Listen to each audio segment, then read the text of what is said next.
que hablemos sobre esa fiesta, que hablemos sobre lo que significa, porque Dios quiere que nosotros sigamos obrando como lo hacía su iglesia hace casi 2000 años. Y pues Dios quiere hablar hoy a nuestras vidas para que nosotros despertemos. Y mire, la fiesta de Pentecostés es una de las 3 fiestas anuales de Israel. Y es particular porque 2 de estas 3 fiestas ya tuvieron el cumplimiento de los simbolismos proféticos que tienen. La primera que tuvo el cumplimiento de sus simbolismos proféticos fue la Pascua.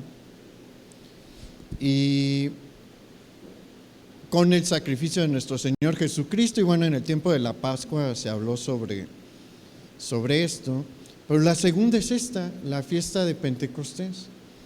La fiesta de Pentecostés tiene varios nombres, se le conoce también como la fiesta de las semanas, y tiene un carácter muy especial, tiene cosas bien importantes, porque mire, la fiesta de la Pascua fue fundamental dentro de la vida de la iglesia, porque si no suceden los eventos de la Pascua, sin el sacrificio de nuestro Señor Jesús en la cruz por nuestros pecados, la iglesia no hubiese podido nacer. El sacrificio de Jesús fue necesario, fue absolutamente necesario para que la iglesia pudiese nacer. Pero la fiesta de Pentecostés, el día de Pentecostés, que tuvo lugar después de la resurrección de Jesús, es considerado como el día en el que nace la iglesia. A partir de ese día de Pentecostés, a partir de esa fiesta de Pentecostés, es que inicia la era de la iglesia. Estamos el día de hoy en la era de la iglesia. Y antes que nada vamos a estudiar un poco lo que señala la ley de Moisés sobre la fiesta de las semanas o la fiesta de Pentecostés. Si usted quiere leer el pasaje en su casa, es Levítico capítulo 23. Y ahí se nos va a hablar sobre las 3 fiestas anuales, y referente a la fiesta de Pentecostés, se nos dice que esta debe de celebrarse 7 semanas después de que se ofrece la ofrenda de la gavilla de cebada. Esta ofrenda de la gavilla de cebada se ofrecía el día después del día de reposo de la Pascua, es decir, en el domingo que nosotros conocemos como el domingo de resurrección. La fiesta de la Pascua tiene 3 fiestas en sí.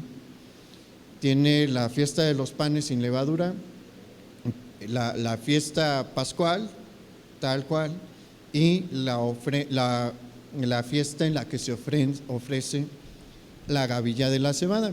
Y a partir de ese día se deben de contar 7 semanas para que tenga lugar la fiesta de Pentecostés o la fiesta de las semanas.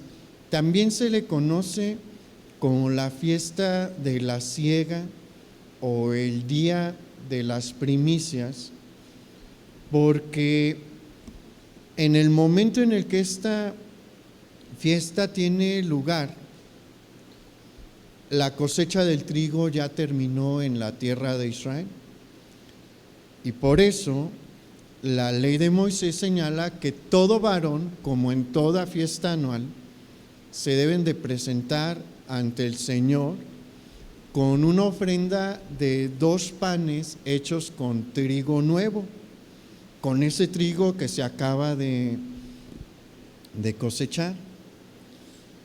Es una fiesta relacionada con la cosecha.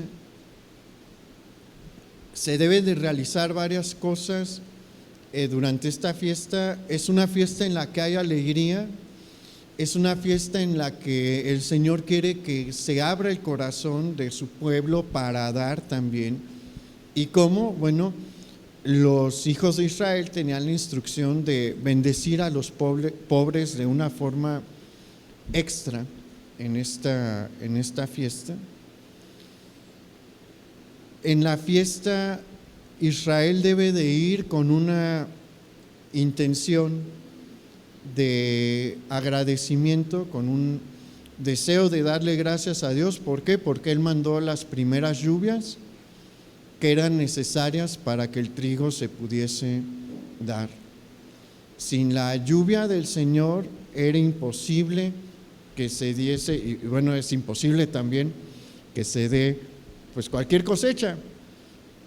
En este tiempo estamos hablando de la cosecha del trigo, y también se va con una petición a la fiesta de Pentecostés, la cual consiste en que Dios envíe nuevamente su lluvia para que se den los frutos finales del año.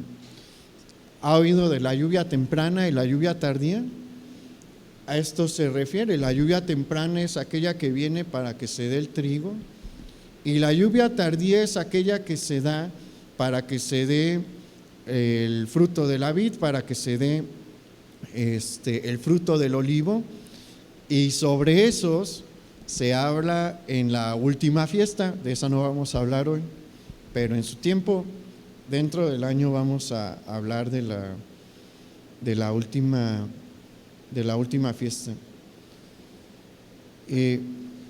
La fiesta de Pentecostés, que tuvo lugar después de la resurrección de nuestro Señor Jesús, también es sumamente importante porque es el día en el que el Espíritu Santo descendió a habitar entre el pueblo del Señor y estar aquí en el mundo. Es cuando inicia su ministerio en la tierra.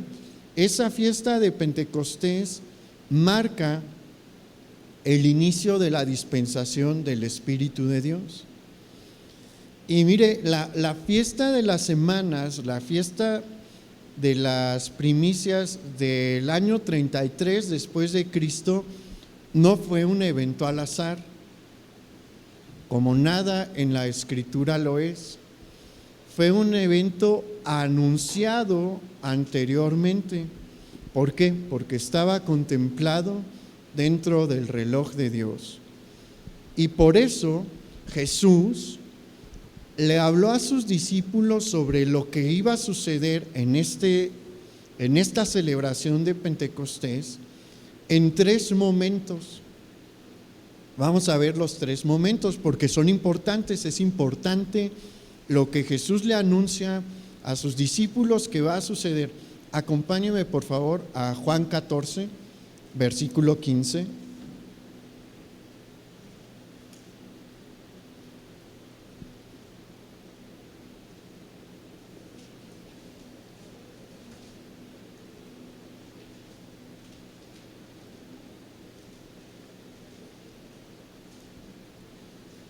Juan 14, 15 dice: si me amáis, guardad mis mandamientos, y yo rogaré al Padre y os dará otro consolador, para que esté con vosotros para siempre, el Espíritu de verdad, el cual el mundo no puede recibir porque no le ve ni le conoce, pero vosotros le conocéis porque mora con vosotros y estará en vosotros. Aquí en estos versículos hay detalles muy importantes, y lo he dicho en otros mensajes, y se lo he dicho muchas veces a los que están en la clase conmigo. La Biblia es un libro de detalles. Los detalles en la Escritura son sumamente importantes. Si leemos los versículos así de corrido, sin detenimiento, pues se nos van muchísimas cosas. En estos 3 versículos hay detalles sumamente importantes. Jesús está mandando un mensaje fundamental, y una cosa que debemos de tomar en cuenta también y que no se nos debe de pasar es el momento histórico en el que Jesús pronuncia estas palabras. Estas palabras el Señor Jesús se las da una vez que ya tuvo lugar la última cena y faltando unas cuantas horas para que Él sea capturado y comience su sacrificio. De Juan capítulo 14 a Juan capítulo 17 encontramos las últimas palabras del Señor Jesús para sus discípulos antes de ir a la cruz. Entonces, ese mensaje que Jesús les da allí es sumamente importante. Es como las últimas palabras antes de que una persona muera. Son de suma importancia porque el contenido que el Señor da ahí es vital para lo que va a venir después. Y teniendo en cuenta eso, vamos a ver que Jesús les menciona en el versículo 16: y yo rogaré al Padre y os dará otro consolador. Y aquí es donde vamos a hacer pausa, porque esta palabra que al español se traduce como otro, en griego tiene el significado de otro igual a mí. ¿Por qué eso es importante? Porque Jesús está señalando que este consolador o este consejero, como lo traducen en otras versiones, es igual a Él. Y anteriormente, en Juan capítulo 10, versículo 30, Jesús declaró: yo y el Padre uno somos. Entonces, ¿qué nos está diciendo el Señor aquí? Viene otro que es igual en mi condición para con el Padre. El Padre y yo somos uno, el Espíritu Santo y el Padre son uno también.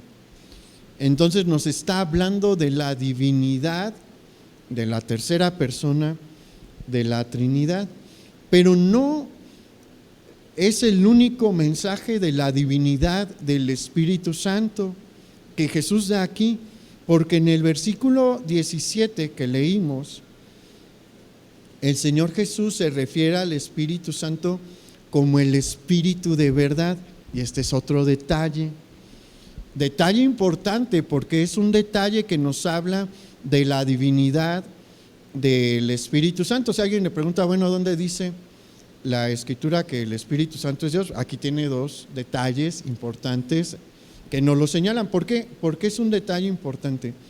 Porque cada persona de la Trinidad está relacionada con la verdad. En el Antiguo Testamento, el Salmo capítulo 31, versículo 5, e Isaías capítulo 65, versículo 16, hace esta relación entre el Padre y la verdad. En Juan capítulo 14, versículo 6, Jesús dijo: yo soy el camino y la verdad y la vida. Entonces es la segunda persona de la Trinidad relacionada con la verdad. Y vemos a Jesús más adelante en este mismo capítulo 14 relacionando al Espíritu Santo con la verdad. ¿Por qué? Porque nos está diciendo Él es la tercera persona de la Trinidad, Él es Dios y comparte esta característica con el Padre y conmigo.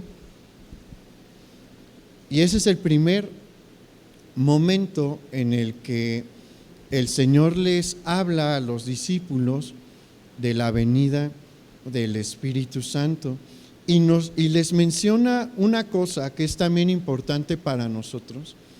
El Espíritu Santo viene para estar con nosotros por siempre, a lo largo de toda nuestra vida. Vamos a ver el segundo momento en el que el Señor Jesús les habla a sus discípulos sobre la venida del Espíritu Santo. Pásese al capítulo 16 ahí en Juan, en el Evangelio de Juan.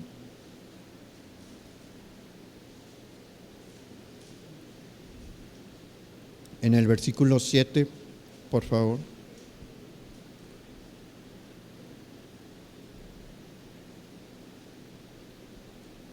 El versículo 7 dice: pero yo os digo la verdad, os conviene que yo me vaya, porque si no me fuera, el Consolador no vendría a vosotros, mas si me fuere, os lo enviaré. Y cuando Él venga, convencerá al mundo de pecado, de justicia y de juicio. De pecado por cuanto no creen en mí, de justicia por cuanto yo voy al Padre y no me veréis más, y de juicio por cuanto el príncipe de este mundo ha sido ya juzgado. El Señor Jesús aquí le está mencionando a sus discípulos la razón por la cual a ellos y a la iglesia en general nos convenía que Él ascendiese al Padre y que el Espíritu Santo iniciase su ministerio aquí en la tierra. El Señor Jesús, cuando estuvo durante su ministerio, tuvo una limitación física, porque recordemos, Él es verdadero Dios, fue verdadero hombre, y como verdadero hombre pues estaba limitado a su cuerpo, y el cuerpo humano puede estar únicamente en un lugar a la vez. Yo estoy aquí, no estoy en mi casa, y cuando estoy en mi casa no estoy aquí. Así funciona el cuerpo, la situación de la realidad del cuerpo humano. Y el Señor les dice: el Espíritu Santo va a venir, y va a venir en una situación distinta a la mía, a la que yo tuve en el ministerio, porque el Espíritu Santo va a manifestarse con su característica de omnipresencia. Si los discípulos querían ver a Jesús, se tenían que desplazar a donde estaba Jesús. Probablemente Jesús tenía una casa en Capernaum, y cuando no estaba en alguno de sus viajes para predicar, pues Pedro tenía su casa, Juan tenía su casa, y ahí dormían y ahí comían, y si ocupaban ver a Jesús, pues iban a su casa o lo tenían que buscar. Acceder a Jesús no era tan sencillo, porque ¿se acuerda cuando estaba predicando en la casa de un fariseo y le llevan a un paralítico? ¿Podían entrar a la casa? No, porque alrededor de Jesús se acumulaban multitudes, y pues ellos tuvieron que ser creativos y subirse al techo y abrir un hoyo y ahí dejar caer, bueno, no dejar caer, bajar al paralítico. No había de otra forma. Había limitantes por la naturaleza del ministerio de Jesús, pero con el Espíritu Santo no existen esas limitantes. Mire, yo le aseguro que más de alguno se restringió de ir a molestar a Jesús, no que lo fuera a molestar, pero ir a consultar a Jesús avanzada la noche, porque decían, bueno, pues es que pues Él también tiene derecho a dormir. Jesús se cansaba cuando estuvo aquí, dormía. ¿Se acuerda cuando están en la barca? Al principio ellos intentaron pues navegar allí. Ya cuando entraron en desesperación fue que despertaron a Jesús. Jesús estaba dormido. Con el Espíritu Santo ya no hay esas limitantes. El Espíritu Santo está para estar con usted y consolarle, porque dice que es el consolador, pero también para aconsejarle, porque también es el consejero, en el momento en el que usted clame a Él. Y eso es una gran bendición, porque recuerde, el Espíritu Santo es Dios, igual que Jesús. y toda la sabiduría que hay en Él está a su disposición todo el tiempo. Él está aquí por un tiempo, no va a estar siempre aquí. Va a haber un momento en el que el Espíritu Santo va a regresar al tercer cielo y va a ser un tiempo terrible para la tierra cuando eso suceda, pero mientras su ministerio dure, Él está con nosotros todos los días, todo el día. El problema es que no le buscamos, el problema es que no nos acercamos, pero Él está aquí, Él le puede ayudar hoy. Y por eso Jesús les dice, les conviene. Van a experimentar algo completamente distinto a lo que experimentaron durante mi ministerio aquí en la tierra. Y Jesús les habla también sobre la obra que el Espíritu Santo va a venir a realizar. Y esto es sumamente importante, porque mire, lamentablemente en la historia de la iglesia reciente ha habido una mala concepción del obrar del Espíritu Santo y de su ministerio. Pero las palabras de Jesús son muy ilustrativas porque nos hablan de una de las obras principales que Él viene a realizar en la tierra durante su ministerio, que están relacionadas con usted. Ahorita vamos a ver por qué. Pero el Señor le enseña a sus discípulos que el Espíritu Santo viene a convencer a los pecadores de sus ofensas. ¿Para qué? Para que se conviertan. El Espíritu Santo viene para obrar en el corazón de los pecadores a objeto de que ellos se puedan arrepentir y se puedan salvar.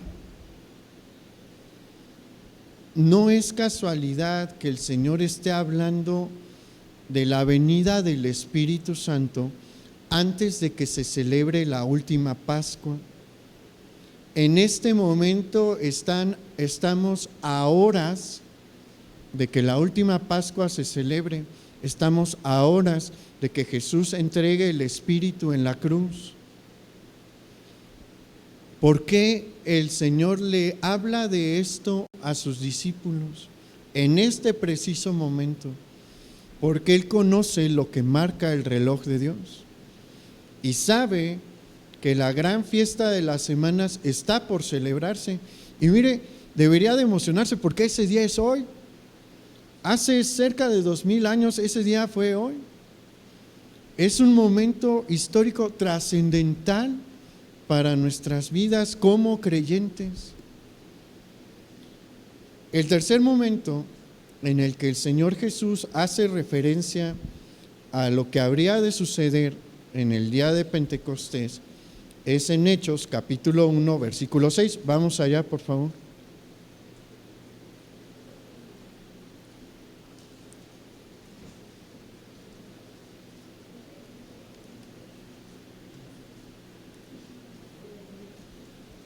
Hechos capítulo 1 versículo 6. Dice: entonces los que se habían reunido le preguntaron diciendo: Señor, ¿restaurarás el reino a Israel en este tiempo? Y les dijo: no os toca a vosotros saber los tiempos o las sazones que el Padre puso en su sola potestad, pero recibiréis poder cuando haya venido sobre vosotros el Espíritu Santo, y me seréis testigos en Jerusalén, en toda Judea, en Samaria y hasta lo último de la tierra. Y habiendo dicho estas cosas, viéndolo ellos, fue alzado y le recibió una nube que le ocultó de sus ojos. Vamos a, como lo hicimos en los otros dos momentos anteriores, a ubicarnos en el momento histórico. Ya tuvo lugar la última Pascua, ya resucitó Jesús.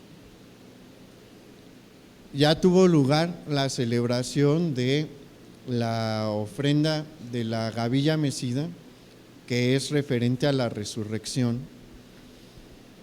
Y el Señor Jesús ha estado por 40 días con sus discípulos en distintas ocasiones. Y antes de partir, en el momento antes de partir a la presencia del Padre, que es el momento en el que estamos ahorita, le vuelve a hablar a sus discípulos sobre lo que va a suceder en poco tiempo, porque de la fiesta de la Pascua a Pentecostés hay 50 días. Estamos en el día 40. Los discípulos no saben bien cuándo va a pasar esto. El Señor nada más les dice: vuelvan a Jerusalén y estén esperando el don de Dios. Y este mensaje final que Jesús les da es importante para usted y para mí. Era importantísimo para ellos, pero acuérdese, estamos en el tiempo de la iglesia, estamos bajo el ministerio del Espíritu Santo, entonces se aplican estas cosas para nosotros. ¿Se acuerda que al inicio, que en el segundo momento el Señor les dijo que el Espíritu Santo venía para mostrarle a los hombres su condición de pecador y así se pudiesen arrepentir? Bien, aquí les dice el Señor que el Espíritu Santo viene para darles poder para ser sus testigos. Aquí hay un detalle importante. Esta palabra testigos se puede traducir también como mártires, y aquí ya no nos gusta tanto el asunto, pero el Señor lo está manejando de manera literal, y fue literal para los discípulos. Todos ellos, excepto Juan, murieron martirizados, y unos de maneras bastante cruentas. ¿Y por qué iban a ser martirizados? Por llevar el evangelio de Jesús. Nosotros, la iglesia, inclúyase usted allí, trabajamos en el ministerio del Espíritu Santo porque Él nos usa a nosotros para ir a predicar el evangelio. ¿Ve la conexión que hay? El Espíritu Santo viene a obrar en el corazón de los pecadores para que se arrepientan, y viene a darnos poder a nosotros para ir y predicar el evangelio, y si es necesario, estar dispuestos a dar la vida por el mensaje del evangelio. Hay algo importante que debemos de enfatizar aquí. El Espíritu Santo, cuando vino sobre los apóstoles, ahorita lo vamos a ver, vino con gran poder sobre ellos y sobre los discípulos. Durante los primeros años de la iglesia se manifestó con dones, con milagros, sanidades, pero algo importante aquí: nunca se manifestaron estos dones, nunca se manifestó este poder para la vanagloria de los hombres. Jamás. Y es una cosa que, si nosotros lo llegamos a ver desde un púlpito, nos debe de mostrar una señal de alarma. Aquel que se vanagloria porque hay milagros, aquel que se vanagloria porque hay señales, no está operando bajo la dirección del Espíritu Santo, porque todo eso sucedió en el tiempo de los apóstoles con el objetivo de ¿qué? De que se convirtiesen. Era necesario, sumamente necesario. ¿Por qué? Porque, bueno, el mensaje del evangelio tiene mucho poder en sí mismo, Y el mensaje del Evangelio fue lo que cambió el corazón de las personas. Pero los milagros fueron necesarios también para que vieran a un Dios vivo obrar y operar en medio del mundo pagano en el que ellos vivían. ¿Dios puede hacer milagros hoy? Sí. Dios puede hacer. El Espíritu Santo no está limitado. El Espíritu Santo puede seguir obrando, sigue obrando el día de hoy, pero cada vez que obra es para llevar a las personas al mensaje del Evangelio, nunca para glorificar a una persona. El único que merece la gloria es Jesús. Toda obra de su poder siempre va a llevar esa dirección, darle la honra a Jesús para que le reconozcan como Señor y Salvador. Nadie puede darle órdenes al Espíritu Santo, nadie. Acabamos de ver que Jesús dijo que Él es Dios, ¿cierto? Que Él es igual que el Padre. Le debemos de tratar con el mismo respeto con el que tratamos al Padre. ¿Quién se atrevería a darle una orden al Padre Celestial? Nadie en su sano juicio. Nadie en su sano juicio lo debería de hacer. Esa misma reverencia quiere de nosotros hacia el Espíritu Santo. Entonces esto es algo importante. Dios no va a cambiar su patrón. En el tiempo de los apóstoles, todo su obrar estaba enfocado en que se conociese el mensaje de Jesús, el mensaje del Evangelio. El día de hoy es igual. Cuando Él obra, todo su obrar es para llevar a que las personas se conviertan. Otra cosa que debemos de tomar en cuenta es que el poder más grande que nos viene a dar el Espíritu Santo no es el poder para que haya milagros y sanidades alrededor de nosotros, sino el poder necesario para entregar la vida por nuestro Señor Jesús. Y póngase a pensar, para esto se necesita un gran poder. Creo que nadie, tal vez me equivoco, pero nadie aquí ha estado en esa situación en la que ha tenido que poner su vida en la línea por alguien más o por un ideal. Hace años tuvimos un amigo nuestro que era capitán en el ejército. Él sí entendía lo que era eso de poner la vida en la línea. Pero la mayoría de nosotros no hemos estado en esa situación y no es una situación sencilla, porque cuando ya está la vida de por medio, el corazón puede titubear. ¿Se acuerda de Pedro? Pedro amaba a Jesús, sí, se consideraba el discípulo de Jesús, por supuesto, pero antes de la venida del Espíritu Santo, 3 personas lo hicieron temblar de tal manera que negó a nuestro Señor Jesucristo. ¿Por qué? Porque su vida sí estaba de por medio. Se había metido en el lugar más peligroso que había en todo Jerusalén, porque era discípulo de Jesús y estaba en el patio del lugar donde estaban los miembros del Sanedrín buscando evidencia para condenar a muerte a Jesús.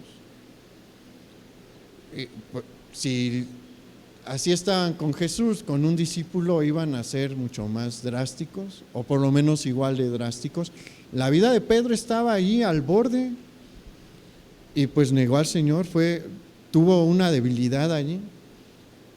Pero vamos a ver ahorita más adelante qué pasó después de que el Espíritu Santo vino sobre él. en el momento después, pero ya después todo, como le menciono, todos los discípulos tuvieron que pasar por esto. Y mire, Juan probablemente, bueno, no probablemente, él sí murió pues de anciano, probablemente en su lecho, en su cama, pero antes de eso le tocó. Hay una historia en la que mencionan que lo metieron a una olla con aceite hirviendo. ¿Se anima? ¿Ha visto cómo acaba el cuero del puerco cuando hacen el chicharrón? Esa era la intención, que pasase con Juan. Varios de los 12 fueron crucificados en condiciones similares a las de Jesús. Para eso se necesita valor, y es el valor, es el poder que el Señor Jesús nos viene a dar, y nos lo viene a dar a todos. Mira, hay historias tan conmovedoras de los primeros cristianos que tenían este poder. Mira, más gente se convirtió por ver cómo ellos cantaban mientras veían a los leones correr en las arenas romanas hacia ellos, cómo ellos cantaban al Señor, cómo cantaban cuando los quemaban colectivamente, que por los milagros que se realizaron. Los milagros fueron una bendición, son una bendición, pero eso impactaba más al corazón romano que los milagros, porque no es fácil dar la vida por un ideal, no es fácil dar la vida por una fe. Se necesita el poder del Espíritu de Dios. Y hay una historia que a mí siempre me ha conmovido mucho, de una jovencita en los años de persecución. Ella tenía 12 años, era pues de una familia cristiana, ya tenía edad para entender, y se convirtió genuinamente. Y a ellos no los mandaron a la arena, decidieron que a este grupo de cristianos que capturaron los iban a torturar, y los iban a torturar tanto que hasta el punto de quiebre, ¿no? Cuando uno está dispuesto a decir lo que quieran a fin de que el verdugo te deje en paz. Y pues era un lugar amplio donde había varios aparatos de tortura, y a ella la colocan en que es como una plancha, y los amarran de las manos, de las muñecas y de los pies, y empiezan a estirar, a jalar hasta que pues se rompen las coyunturas y se dislocan los huesos. El dolor es sumamente intenso. ¿Alguien se ha dislocado la clavícula o algo así? Bueno, llevaban médicos, a los mejores médicos de Roma, porque pues la gente no moría en muchas ocasiones por el dolor. La intención es que ellos experimenten la mayor cantidad de dolor posible. Entonces, una vez que ya estiraron y que se separó todo aquí, dejaban de estirar y venían los médicos a acomodar todo otra vez, y va de vuelta para que sufrieran.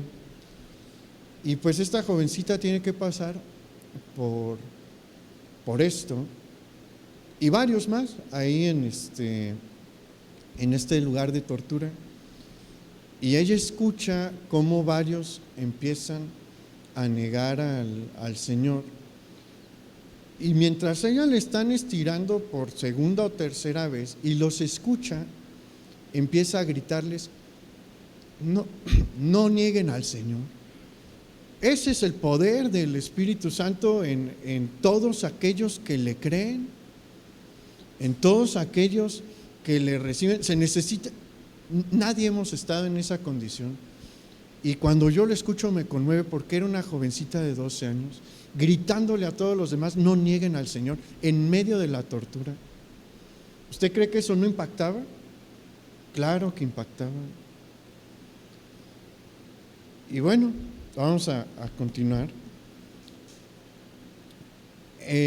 Como le mencioné, en el momento en el que el Señor Jesús va al Padre y va al tercer cielo, anteriormente le ha dado instrucciones a sus discípulos que vayan a Jerusalén, y obedecen, y va un grupo relativamente grande de personas, 120 personas, de los discípulos que vieron la ascensión de Jesús a Jerusalén. Algo importante aquí, este grupo de personas, de discípulos, está integrado por hombres y mujeres de todas las edades. Hay jóvenes, hay adultos que están en más plenitud y hay ancianos. Y ahorita vamos a ver por qué eso es importante. Se van a Jerusalén y pasan 10 días. Y acompáñenme a Hechos capítulo 2, porque esto que vamos a leer es lo que sucedió en un día como hoy.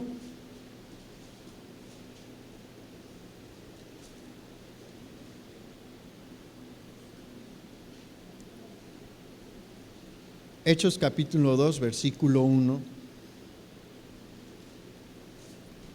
dice: cuando llegó el día de Pentecostés, estaban todos unánimes juntos, y de repente vino del cielo un estruendo como de un viento recio que soplaba, el cual llenó toda la casa donde estaban sentados, y se les aparecieron lenguas repartidas como de fuego, asentándose sobre cada uno de ellos, y fueron todos llenos del Espíritu Santo y comenzaron a hablar en otras lenguas, y el Espíritu según el Espíritu les daba que hablasen. Moraban entonces en Jerusalén judíos, varones piadosos, de todas las naciones bajo el cielo. Y hecho este estruendo, se juntó la multitud y estaban confusos, porque cada uno les oía hablar en su propia lengua. Y estaban atónitos y maravillados, diciendo: mirad, ¿no son galileos todos los que hablan? ¿Cómo pues les oímos nosotros hablar cada uno en nuestra lengua en la que hemos nacido? Partos, medos, elamitas y los que habitamos en Mesopotamia, en Judea, en Capadocia, en el Ponto y en Asia, en Frigia y Panfilia, en Egipto y en las regiones de África más allá de Cirene, y romanos aquí residentes, tanto judíos como prosélitos, cretenses y árabes, les oímos hablar en nuestras lenguas las maravillas de Dios, y estaban todos atónitos y perplejos, diciéndose unos a otros: ¿qué quiere decir esto? Y así fue como el Espíritu Santo vino a iniciar su ministerio, y se manifestó a través de dos símbolos que él ya había utilizado anteriormente en el Antiguo Testamento: el viento y el fuego. Esos dos elementos ya habían sido usados en el Antiguo Testamento para representar o hablar sobre el Espíritu Santo. Y hay algo bien importante aquí, porque vemos que el Espíritu Santo vino sobre este grupo de creyentes, y quedamos que son hombres, mujeres de distintas edades. Hay jóvenes como Juan ha de haber tenido 33, 34 años, pero María, aquí en Hechos capítulo 1 es el último pasaje donde se habla de María, la madre terrenal de Jesús. Ella estaba ahí en el grupo. Ella debió de haber tenido unos 50, 60 años, que para ese tiempo ya era una edad muy, muy avanzada. ¿Por qué es importante esto? Porque antes el Espíritu Santo sí venía sobre personas, pero eran personas muy específicas. El Espíritu Santo venía sobre los profetas, sobre algunos sacerdotes, sobre algunos sumos sacerdotes y sobre algunos reyes, y ya.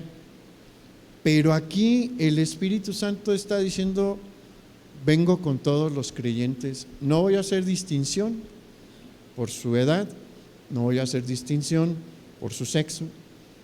Todos los que quieran pueden ser visitados por mí. Y otra cosa a resaltar es el milagro que se manifestó. Aparte de las lenguas de fuego, la verdad eso ha de haber sido impresionante, pero no sabemos cuánto duró eso. Pero inmediatamente después, los discípulos, que debieron de haber sido muchos porque aquí se nos citan muchas lenguas, se nos habla que empezaron a hablar medo, parto, elamita. Dice los que habitamos en Mesopotamia, y ahí hay un montón de… Mesopotamia es una zona muy amplia. Griego, por los que…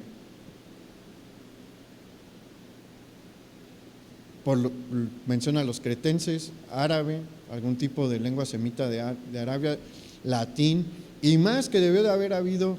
Allí todos empiezan a hablar una lengua que no era su lengua materna. En este tiempo no hay tantos cursos de lenguas extranjeras, entonces los discípulos probablemente tenían alguna noción de griego porque era una lengua para hacer pues operaciones comerciales. Ellos hablan arameo y tal vez tienen alguna noción de latín también para comunicarse lo más básico con algún soldado romano, pero todas las demás lenguas les son ajenas y era difícil aprender una lengua extranjera. Ninguno de ellos hablaba esta lengua, pero le empiezan a hablar de forma fluida. ¿Y qué empiezan a hablar? El Evangelio. Ve cómo la Escritura nos muestra este patrón. Es un milagro impresionante, porque mire, yo enseño en mi trabajo alemán. Cuesta mucho trabajo hablar alemán. Para hablarlo de manera fluida a mí me tomó 6 años. Como para predicar el Evangelio se ocupa más o menos eso, los 6 años aquí, ¿no? Si está uno en Alemania, pues es menos. Pero ellos de un instante al otro empiezan a hablar una lengua que no conocían con tanta fluidez que pueden predicar el Evangelio. El objetivo, vimos, uno de los objetivos primordiales del ministerio del Espíritu Santo es la predicación del Evangelio. Todos sus milagros están enfocados y dirigidos a esto. Hace un milagro sobrenatural, todos empiezan a hablar una lengua que no es la suya. ¿Para qué? Para predicar el Evangelio. Y después viene otro milagro, una manifestación de su poder. Vamos al versículo 14.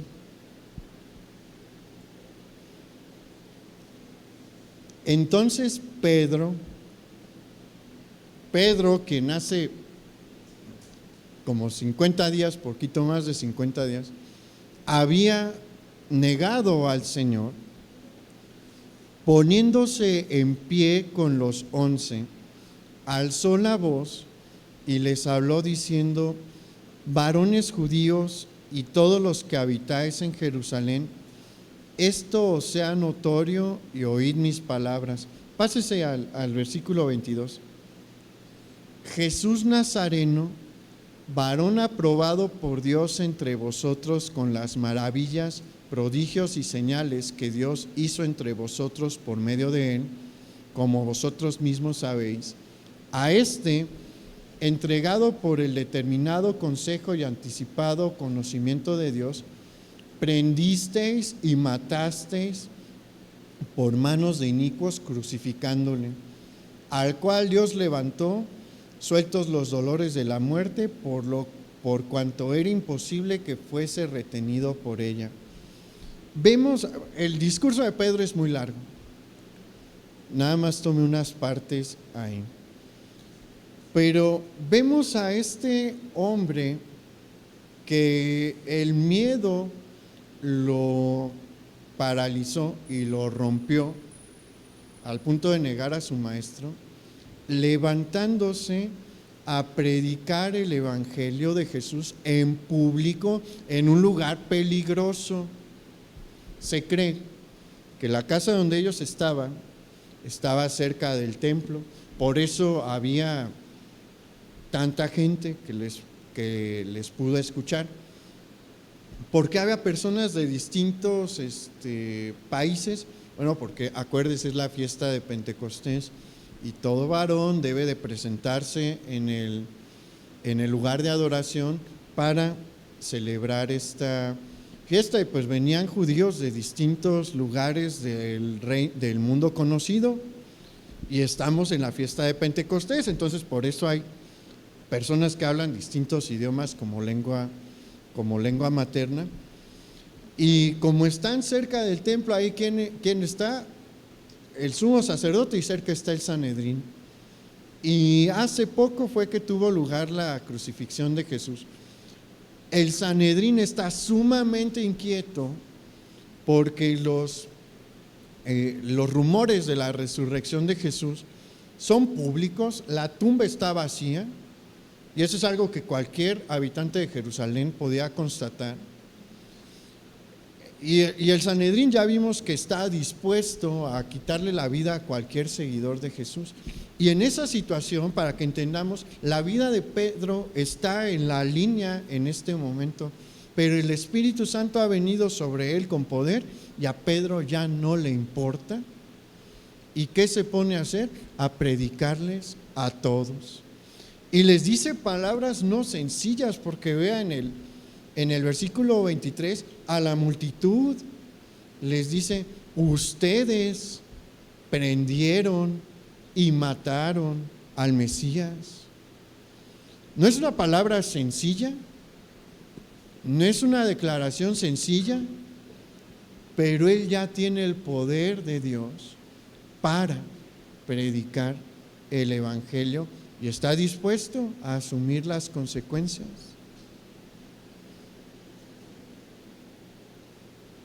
Ahora la pregunta es: ¿cuándo recibimos al Espíritu Santo?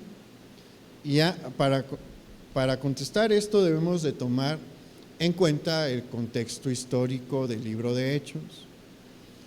El caso del Pentecostés del libro de Hechos es un caso excepcional. ¿Por qué? ¿Los discípulos eran creyentes ya? Sí, eran creyentes ya, pero no habían recibido al Espíritu Santo. ¿Por qué? Bueno, porque el ministerio de Jesús todavía no terminaba y el ministerio del Espíritu Santo aún no comenzaba. El ministerio de Jesús iba a acabar en el día 40 después de su resurrección.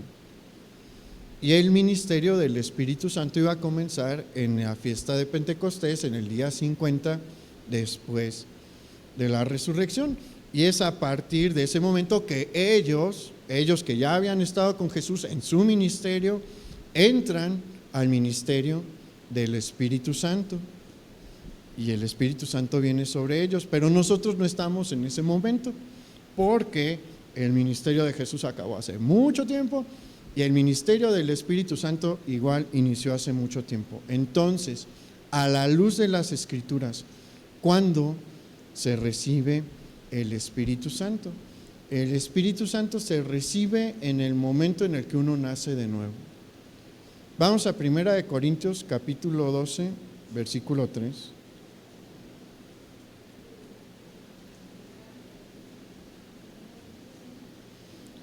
Se lo voy a leer yo, si quiere usted anote las citas, porque son varias y ya me andan dando la señal de que se me está acabando el tiempo. 1 Corintios 12:3 dice: por tanto, os hago saber que nadie que hable por el Espíritu de Dios llama anatema a Jesús, y nadie puede llamar a Jesús Señor sino por el Espíritu Santo. Para reconocer a Jesús como Señor se necesita de la obra del Espíritu Santo. Romanos capítulo 8, versículo 15. Dice: pues no habéis recibido el espíritu de esclavitud para estar otra vez en temor, sino que habéis recibido el espíritu de adopción por el cual clamamos: Abba, Padre. el Espíritu mismo da testimonio a nuestro espíritu de que somos hijos de Dios. En estos versículos, el Espíritu Santo nos da, solamente teniendo al Espíritu Santo es que podemos dar testimonio de que hemos sido adoptados por nuestro Padre. Solamente cuando tenemos al Espíritu Santo podemos estar seguros de que somos sus hijos. Primera de Corintios 12:13, estábamos por ahí, se lo leo. Porque por un solo Espíritu fuimos todos bautizados en un cuerpo, sean judíos o griegos, sean esclavos o libres, y a todos se nos dio a beber de un mismo Espíritu. Aquí vemos que el Espíritu Santo, que es por el Espíritu Santo que somos bautizados y unidos en el cuerpo de Cristo. ¿En qué momento una persona pasa a formar parte del cuerpo de Cristo? Cuando le recibe como su Señor y su Salvador. Y en ese momento el Espíritu Santo le une al cuerpo de Cristo y uno es bautizado por él. Efesios capítulo 1, versículo 13, dice: en él también vosotros, habiendo oído la palabra de verdad, el evangelio de vuestra salvación, y habiendo creído en él, fuisteis sellados con el Espíritu Santo de la promesa. Cuando nosotros hemos oído la palabra y hemos creído en el evangelio para salvación, ¿qué nos dice aquí? Efesios 1:13, somos sellados por el Espíritu Santo. Y mire, no es casualidad que cuando una persona se convierte es como que uno de los momentos en los que más se pone a predicar. Póngase a ver en su propia vida, cuando usted se convirtió fue de los momentos en los que le estaba compartiendo a toda persona que se le ponía enfrente. ¿Por qué? Porque vimos que uno de los puntos fundamentales del ministerio del Espíritu Santo es predicar el evangelio. Y por eso cuando uno ha nacido de nuevo, pues no puede hacer otra cosa más que ir y predicarle a los demás, porque el Espíritu Santo está obrando en nosotros para llevar el mensaje de nuestro Señor Jesús. Pero aquí está la cosa: se inicia también una relación con el Espíritu Santo, y toda relación para estar sana requiere ¿de qué? De tiempo. Requiere de que uno pase tiempo con la otra persona, de comunicación. Y por eso es que muchos dejan de tener el poder de Dios para predicar, porque dejan de pasar tiempo con el Espíritu Santo. ¿Por qué a veces no somos, no a veces, por qué en realidad no somos como la iglesia de los primeros días? Porque no pasamos tiempo con el Espíritu Santo, porque no leemos la Biblia, porque no oramos, porque tomamos a la ligera nuestro pecado. Cuando nosotros todos pecamos y todos vamos a pecar porque seguimos siendo imperfectos, pero cuando no nos arrepentimos, ¿qué pasa con nuestra relación con el Espíritu Santo? Se daña. La Biblia es clara y nos dice que podemos contristar al Espíritu Santo. Y si nosotros no le hablamos, no oramos, no le escuchamos porque no leemos la Escritura y lo contristamos, pues nuestra vida se va a apagar. Nuestra vida no va a tener poder, no le vamos a compartir a nadie. ¿Y qué cree que le va a pasar cuando comience una persecución? Pues va a tener miedo, por lo menos. Entonces, yo quiero invitarlos a ustedes, hermanos, hoy a tomarse un tiempo para ponerse a cuentas con el Espíritu de Dios.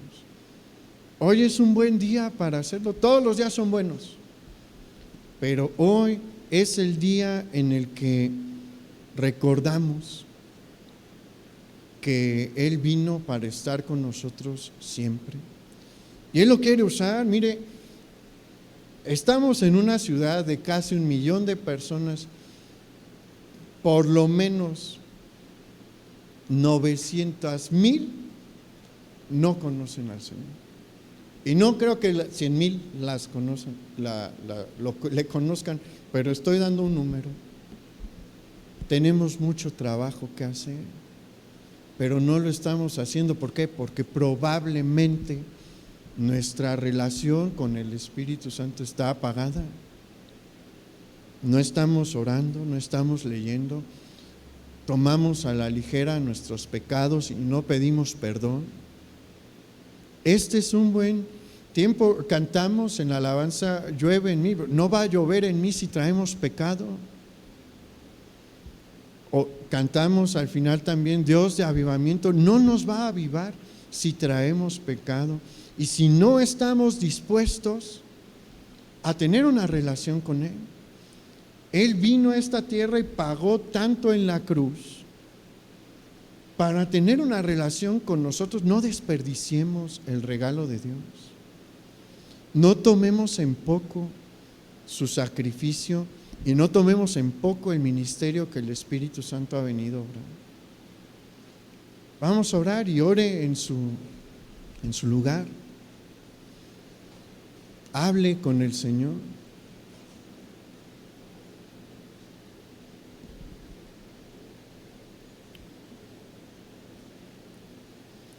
Padre Santo, gracias por tu regalo, porque no nos dejaste en este mundo sin ayuda. Tu Espíritu Santo está aquí con nosotros desde hace casi 2 milenios y has obrado en el pasado con poder. Y tus hijos eran valientes y dispuestos a darlo todo por ti. Y te manifestabas, Señor, a través de tus mártires que se contaron por los miles, porque en su corazón estaba seguirte, en su corazón estaba estar en comunión contigo. Perdónanos porque sí te hemos fallado. Y por situaciones como la mera flojera, dejamos de leer tu palabra y por eso no escuchamos tu voz. Por la flojera y otras distracciones, no hablamos contigo y dejamos de oír tu voz. Y se nos hace a veces tan fácil pecar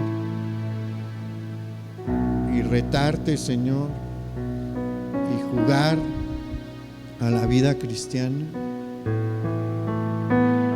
pero no estamos en tiempos para jugar,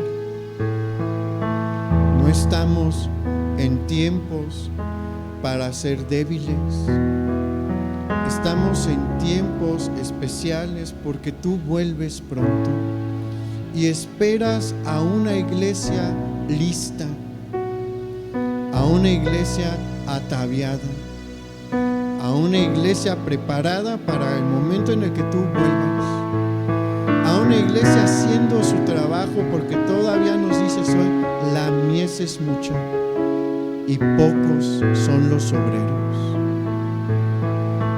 Señor, de corazón te pedimos que nos perdones y te pedimos que tú enciendas nuevamente el fuego que una vez ardió.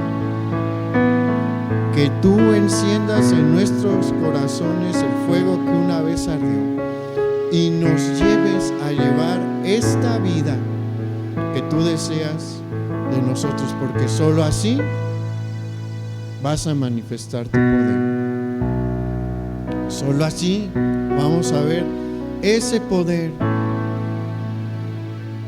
que nos lleva a decir, no me importa si tengo que dar la vida. Lo hago por mi Señor. ese poder que llevó a tantos a gritarles a sus compañeros de batalla: no nieguen al Señor. Queremos tener eso en nosotros, Señor. Ayúdanos, ven sobre nosotros, ven sobre nuestras vidas. Enséñanos, Señor, tus sendas, porque queremos ser tus obreros en esta mies. Te lo pedimos, Padre, en el nombre de Jesús. Amén. Pues alegres, hermano, busque tener una comunión diaria con el Señor, y el Señor lo va a empezar a usar. El Señor le bendiga. Nos vemos aquí el próximo miércoles a las 7 de la noche. Antes de irnos, les quería dar un anuncio que se me había pasado. Con los jóvenes vamos a ir a la Casa Hogar el viernes 24 de este mes. Si usted quiere apoyar con algo de despensa para los niños, se puede acercar con Héctor, se puede acercar con Marco, con Martín, y ellos la reciben, y es una bendición para estos chiquitos. Si usted cree que su situación está siendo difícil, económicamente para ellos es mucho más difícil. Entonces déjese usar también por el Señor para bendecir al que menos tiene. El Señor le bendiga.